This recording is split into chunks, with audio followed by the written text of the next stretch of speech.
and episode 7. Today's episode is going to be a bit of a special one. We're going to cover all the nations in a tier. So we're going to rank the nations through from F through to S, and then I'm going to break down the reasons why I've put them in those categories. Alright, starting off, we're going to start off with the Big Four. So the first nations that came out back with V1, which was the Americans, British, Soviets, and West Germans. So first up of those is the British. The British, straight up S tier. I find that the British are great for those who are coming in to Team Yankee. They have everything you'd want for a starter army. Great formations. Let's have a look at some of their formations. So the Brits have 7 formations available to them, plus plenty of support. You've got some really good formations to choose from for them. One of their better formations would have to be their FV432 mech infantry, just for the pure fact of what you can fit within that formation. Their infantry are insane. The fact that they can hold objectives and assault to capture objectives is pretty crucial to the game, especially late in the game. Especially if you are choosing to defend with Brits, because technically Brits more traditionally are defensive in nature, but great on the counter-offensive, and that's their playing style. So when people turn and go, oh, I can't see Brits playing attacker, it's like, you can attack with Brits, but you got to be on the counter-offensive, and I think that mechanised infantry play really well for that, especially if you equip them with some row arm challenges as reserves, especially in like 100-point games. They really benefit from that, because it's like you can get plenty of infantry with Milans and 66s and Charlie G's or Cargill Softs to defend with, so they're great for that. And I think hopefully, depending on the NATO book, they may be getting some extras, maybe. Who knows? But yeah, and even if you wanted to play a more attacking force, you got the Warriors.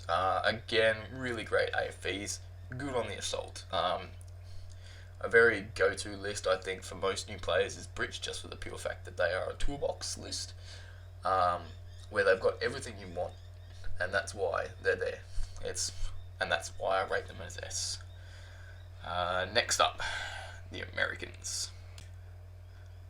So another one for S tier from the Big Four that started off with Team Yankee is the Americans. They go straight to S class as well. Just for the pure fact you have so many formations to choose from, and so much support for them. The infantry, while not as good as some of the other nations, just for the pure fact that they don't have the skill. It's 4+ compared to, say, Brits who have a 3+ skill, which is great, especially if you want to blitz a lot of the time, which is really handy, especially for NATO, being more elite forces. But yeah, they are the utility belt, I think, of NATO.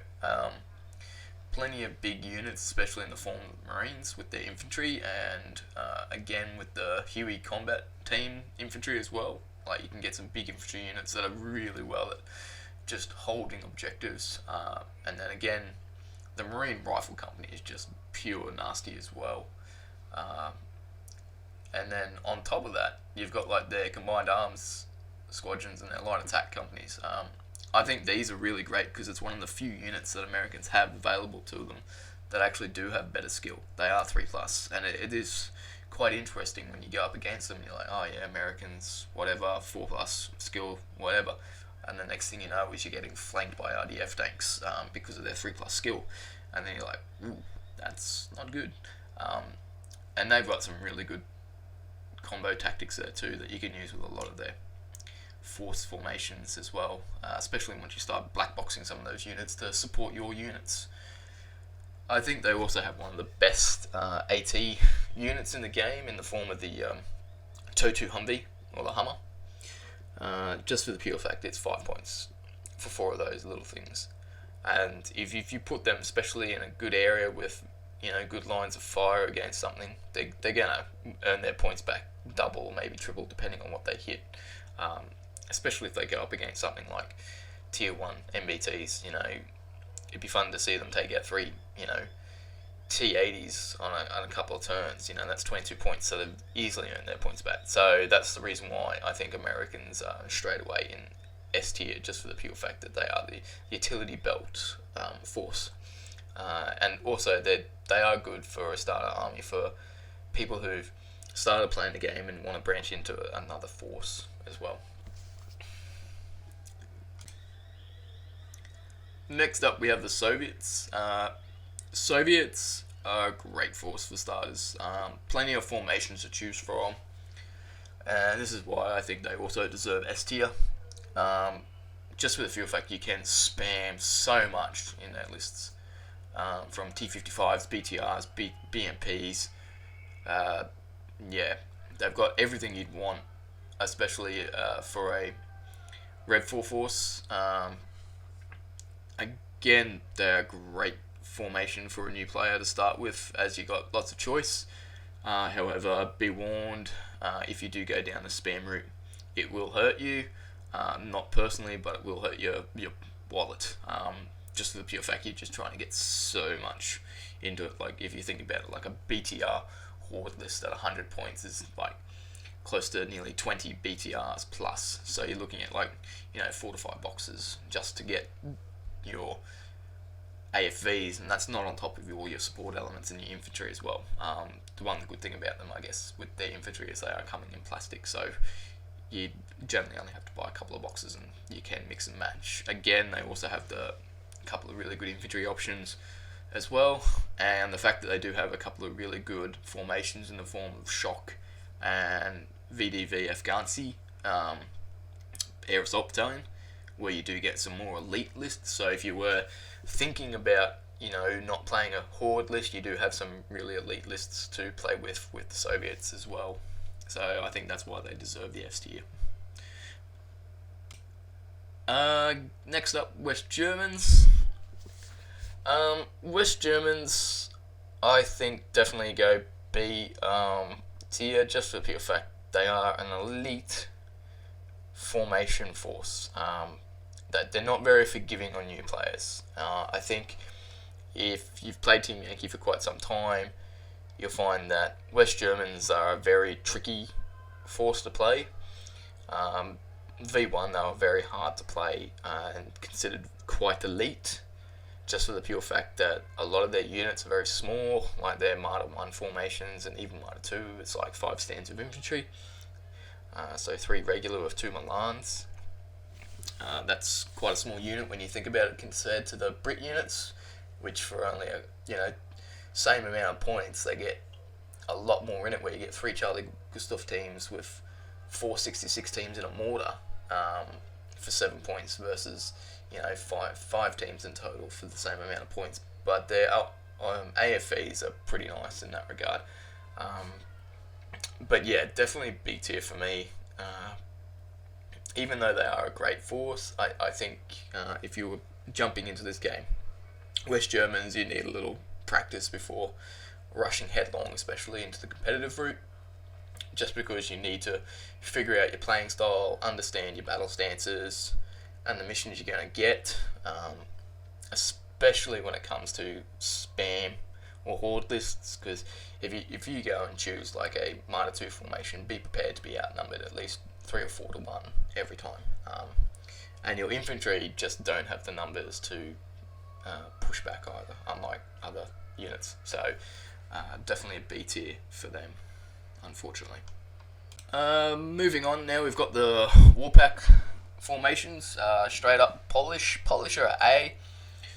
Great skill. Really good units in their formation.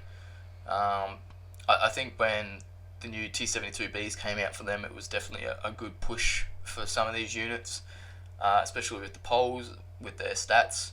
Like, they do have better skill than the Soviet counterparts, and I think that's the reason why they do go for an A tier. And they do have some really good artillery in the form of Danas. Cheap but effective, especially with the autoloader. And if you take an OP with these units and range in, you're not ranging in on a 5, unlike Soviet counterparts. But I think, again, with the Soviets, which I forgot to mention, is you do get that inclusion of the BMD OP, which makes your artillery a little better. But and I think that's where the war pact nations do gain some traction over their Soviet counterparts, is the fact that their artillery units can range in a lot better, just for the sheer fact that they have better skill. So Poles definitely an A tier. Again with Warpack, East Germans also A tier.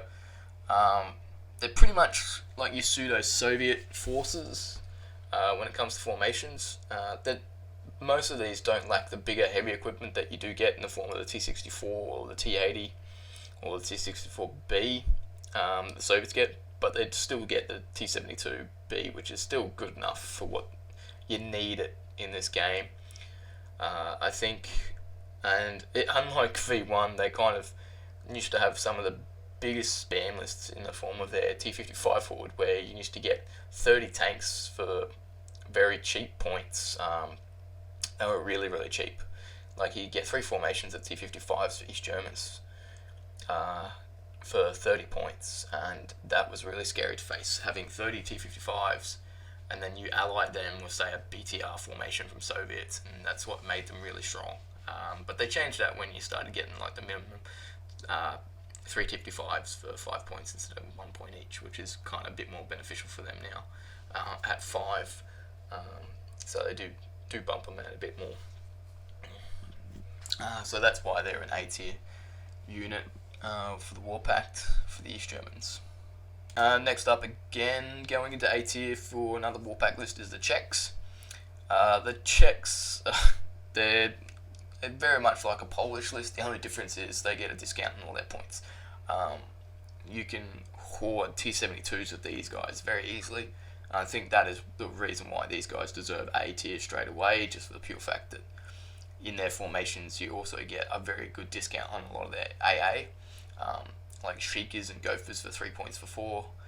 Like, that's pretty decent. Downfall for Czechs is their remount stats and their morale. If you do tend to get hit, you will run away, or you will just not be able to get back in your vehicles, which is their only real downfall. But when you have so many of them, it really doesn't matter. So that's the reason why I think Czechs go for A. You could probably put them towards maybe a A-, B+ side of the house, but I think when you put in all the considerations of what they gain in the new Warpack book, they get a lot of decent units that do push them towards that A-list tier. Moving along, we start getting into the Free Nations.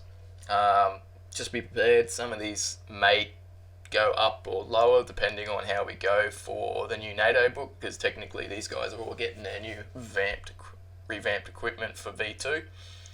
We'll start off with Canadians. Canadians are very interesting in the format that you've got 2 choices of support options for them, one with the West Germans and again with the Americans. They do have probably one of the nicest, decent AA units out there in the form of the AT-AT. Just for the pure fact it's a really disgusting tank destroyer with AT-24 and a decent range on it as well. Nowhere like the Gepards that the West Germans get, but the fact is that you can actually mix and match a lot of their units and integrate them with the Canadians is quite nice. Seeing how the Norwegians get a lovely TOW 2 upgrade in the form of the NM145, I'm hoping that those go for the Canadians in the new NATO book, so that will give the Canadians a much needed boost. But for now, I definitely rate them as a B tier, just for the pure fact that they do lack a lot of the newer equipment that they don't have just yet, hopefully, maybe. We did see in the preview for NATO that they do get some new units, so hopefully that they do get a bit of a buff. However, their Leopards are great compared to West German Leopards, just for the pure fact that they had Brutal, and that makes them quite nasty.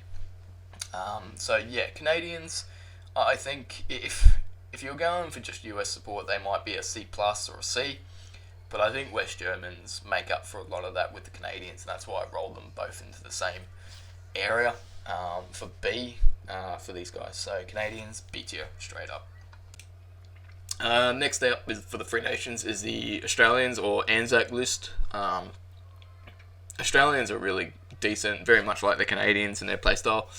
um, with decent infantry units. Um, the thing about Canadians and Australians, they all share similar aspects of their infantry. The Brits, the only reason why Brits deserve their place is because you can integrate them with Milans, which gives them a bit more push, and you do have that option to actually upgrade them and get them warriors, so better AFVs as well. So that's the reason why the Brits are up there on top tier. Australians, you do get some decent stuff with them in the form of British support. So hopefully for NATO, they do get a bit of a buff with the extra stuff, because currently if you have a look at Free Nations at the moment, a lot of their equipment is old and hasn't been updated, so you can't really integrate them with many things just yet. So it's like the Canadians with US support, you miss out on M1A1s and things like Apache as well with them, and the same with the Australians, you miss out on Challenger and a few other maybe artillery pieces that could be nice for them for NATO, which would be good. But Australians definitely a B tier as well. That may change, however, in NATO, but yeah, definitely a solid B for the Aussies at the moment. Again, with the Canadians and Australians, you do have some really disgusting leopards with Brutal. They can be highly effective, but I just find that at the moment they're just lacking that traction to get them into the next tier. Next up from the Free Nations book is the Dutch. The Dutch, definitely an A tier. Basically all the lists you and stuff and equipment that you'd want from West Germans you still get for Dutch. They don't have the skill, but it's more the fact that you get a premium upgrade of a lot of stuff. And I'm not biased just because I took them to Australian Nationals and won with them. That has nothing to do with it. I just find that the Dutch are probably one of the better Free Nations lists out there and definitely deserve the A tier. If anything, it's more to do with their supporting elements and a lot of their other elements that they get. The fact that you can fit quite a bit of their force within 100 points, or even larger games as well, you can get quite a bit for them. They definitely deserve the A tier. If not for anything, the fact that you can get 9 PTRLs in there for 100 points, and that is some big AA. Especially when you consider like Gepards as one of the better AA units out there, and then you get like these guys who are only 6 points for 3 over 8 points for 3 for the West Germans. While the West Germans do have the skill to get there quicker. The cheapness of the pseudo Gepard, I guess, with the Dutch is the fact that they do get some really good coverage with them, especially if you've got quite a few of them where they can be used in a dual role. So that's the reason why the Dutch go for an A tier.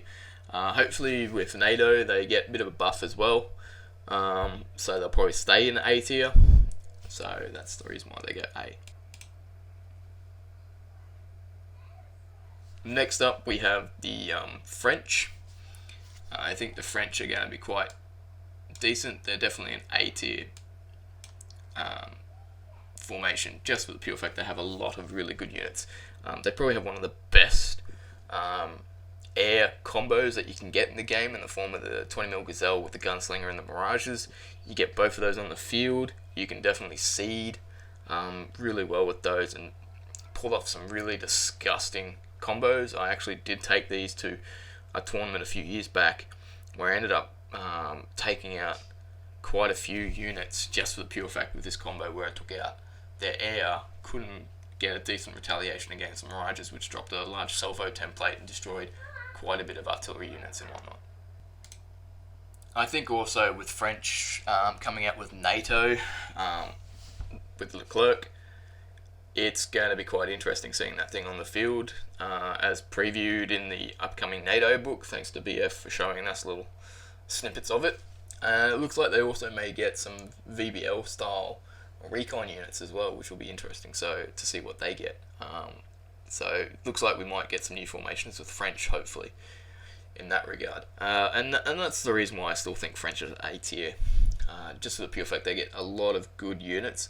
Their morale's not the best, but they have that skill that most of the NATO forces come with, which is all 3+ mostly, except for the Americans and a few other unit formations out there, like the Danish and the Norwegians as well.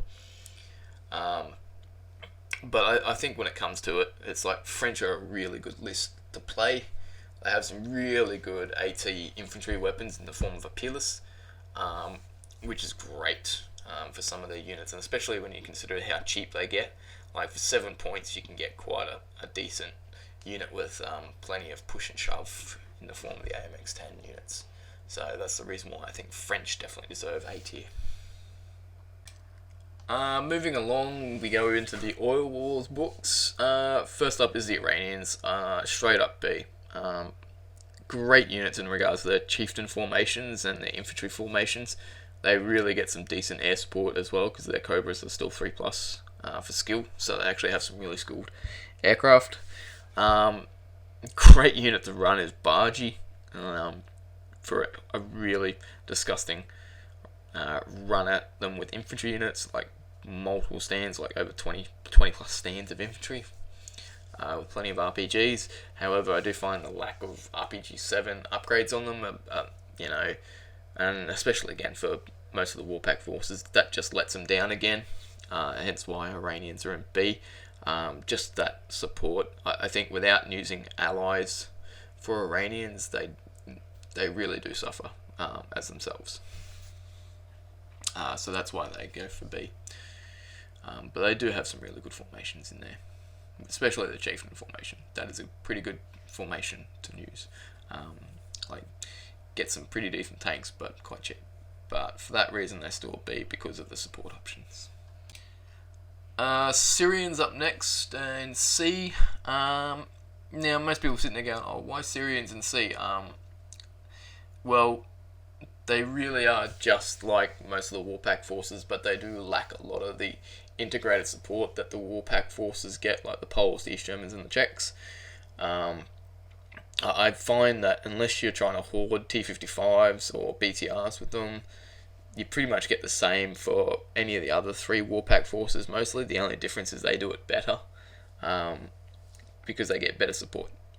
You may get the extra couple of attack helicopters with the Hinds, but you lack other things like AA and reconnaissance units. So the ability to have more options to spearhead and multiple units of AA, it does hurt Syrians quite often, because it's like if you get rid of the AA Syrians, they start struggling against air units, especially against when they're hoarding.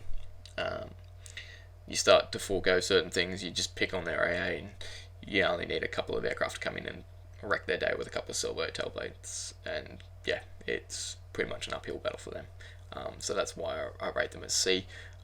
This will probably cause a lot of contention with some people, but I think with Oil Wars, unless we see an upgrade, I don't see a lot of these moving from where they are in the future. Iraqis for Oil Wars, same again, C-Class, same situation with Syrians. The only difference is they do get a couple of decent units in the form of their Hot 23 little VBL ATs that they get thanks to the French. And again with Iraq, I think if you're playing a pure Iraq force, it's the same as playing a pure Syria force, just not enough support. So again, without allies, they're really pushing an uphill battle in a competitive market. I think that's why these two nations do suffer quite a bit in tournaments. I've yet to see any of these go towards top 3 in a tournament here in Australia, just for that pure reason that either not many people play them, and without support they really do suffer. Again, with Oil Wars, Israelis also a C. Now, Israelis have some really good formations and options, and decent tanks and everything, and they've really got some infantry that's really good. But I think when it comes to making a competitive Israeli list, they do suffer from points creep. Like, their starting infantry formations are quite expensive at 8 points. Like, they do get quite a bit with them, and they're great infantry. But I think again with most of the Oil Wars, unless you actually got allies, they don't really go towards much of a competitive nature. I have seen a French-Israeli force take number 1 spot, but again, it's like if if it was pure Israelis, it's a bit different. But with the French allies, it really pushed up the whole formation combo, and I think that's why some of these really do need to benefit from allies or a bit of a buff. Hopefully, when they get their V2 revamp, especially for all boys, hoping to see some really good, interesting things. Hopefully, in Israelis in the future, maybe better spike missiles in regards to some of their units, which will give them a bit more of a push, and hopefully MacGyver 3 as well, if that ever comes out for Orwell's V2. Just because I think their tanks do suffer a bit with AT, but nonetheless, I think Israelis are a good force, but they just lack a few things, hence why they're in C. Then we get to Red Dawn with the Cubans. Cubans, again, they're very much like the Warpack forces, but very similar to the All Wars books. I've yet to see many Cuban players out there, if any, because they play very similar to all the other nations as they are. The only difference is they lack a lot of the equipment, and without allied support, I don't see them being highly competitive. Because I think this is where a certain few nations do suffer, is where unless they're spamming, they don't tend to do quite well, and I think that's where Cubans suffer, unless they're spamming T62s and T55s. And again, they just lack the integrated support for units as well. Like, we have a look at their formations. Like, you do get BMP and BTRs, but I think, again, it's just that lack of AA that really comes down to hurting them as well. Just integrated stuff in general. Next on the nation list is our newest release, which is Nordic. So first up is the Norwegians. Solid C- D+. Great formations in regards to Leopard 1s and Storm infantry. But at the end of the day, it's like there's only a couple of things to choose from. And without support and those support elements from the, American book in regards to the M60 and Apache and a few other things in the Marine infantry and Stingers, they really do suffer. They get a bit of a boost being one of the only few nations at the moment with the Erics for their infantry, but it's not really a big game changer enough. I did see Norwegians competitively take out an escalation force a few months ago, which was quite interesting to see, especially after the book came out. But I think that was just trying to figure out the kinks of how people play them. But they do have some really niche units, and I think that's why they are quite decent. But they're not as highly competitive as, say, the Australians or the Canadians, which is pretty much where the Norwegians fit within their lists. They're very much like the Canadians with their infantry and armour at the moment, so they're definitely in the C- D+ category for them. Next up is the Danish. Danish again, C- D+. I really want to love to hate the Danish, but they do get some good support elements with the West German forces.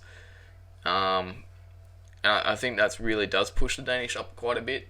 And they do get Centurions as well, so you can spam with these guys, but I think with any nation that does spam, it's eventually people get used to playing it and then overcome it quite quickly once they get over the initial shock of it. And I think Danes do have some really nice, cool units, but competitive-wise, I think a lot of people see the same thing. It's they're just more of a, hey, let's play some games list for them. So I think that's where the Danes suffer most, is they do have some good things, but not as many as what you'd hope for. So if you were trying to take a pure Danish force without their West German support, you'd really suffer. I think the West German force support definitely pushes them out of that D rank though. So that's my take on the Danish. Next up is the Finnish. The Finnish go straight to A just for the pure fact of all the really cool Soviet equipment that you want now has better skill. So they get some really good infantry support, really good tanks now. Like, well, not really good tanks, but they get Soviet tanks, but made them better, and can use them a lot better as well. So they actually get that blitz when you need to and move a lot quicker as well, which is great to see. I think, what was it, ATC, somebody took a finish list for that, and they came second with it, so they did pretty well with the Finns. So I think they do gain some traction as a competitive list, especially with their BTR infantry. Just for the pure fact that they get a lot of appealists as well within their units, and they do suffer from AA, but I think that gets made up from other units, and the fact that they can take Swedish units for support and allies is another gain of traction, because you can throw in some Centurions or some S-tanks for support, and they also run the vegans as well, so they get another really good air unit there that can really bolster their forces. So I think that's why Finns go straight to an A. I think one of their niche little units is their recoilless, where you get a couple of recoilless guns and a couple of peerless in there for support as well, so they can make a really nasty ambush unit too. So that reason alone, they go straight to A. Next up, and lucky last, Sweden. Sweden I put into B. I think with Swedes, I think they're a really niche army. They'll play very much like the West Germans, where they're more elite, especially with their S-tanks, where you need to holster down and, defend while pushing. They're a great unit for that, especially considering they are like the hammerhead rule on them, where you can like shoot and then stay within terrain. However, I find that the S-tanks do suffer from their cross tanks, so if you do try to shoot scoot with them back in terrain, you do suffer. You might get caught out there, and then you might get caught out again if you try to blitz forward to push them back into range to shoot or line of sight. Their infantry are pretty strong as well, and the fact that you also get to have integrated Finnish support with them is kind of cool as well. So I think that's why Sweden rounds out quite well at B rank. So that concludes where I rate every nation at the moment. This might change with the new NATO inclusion book, where some of these nations might get a bolster. If you disagree, please put it in the comment section. Why you think it could be better, or if you have seen other lists perform better with these. Most of these are off my own personal experience, so not just during like competitive play as well, but just regular games of playing with them. Like, I know that most people out there, especially a certain person in Malaysia, would definitely be like, why aren't Czechs in the S tier? But I think when we look at everything, that's like, yeah, they're definitely an A tier. So hopefully we will see some really cool stuff coming out for NATO for some of these nations, which would be great, which may change the dynamic of the game, maybe. And so that's where I see every nation at the moment competitively. From a perspective of a new player, I hope this gives you a bit of an insight of where you want to go if you were trying to pick a force. Now, don't be swayed by looking at some of those going, ooh, I really was thinking about playing like an Israeli force, but I don't know if I really want to go down there. The best way to learn your force is to play your force. I can't stress that enough when it comes to it.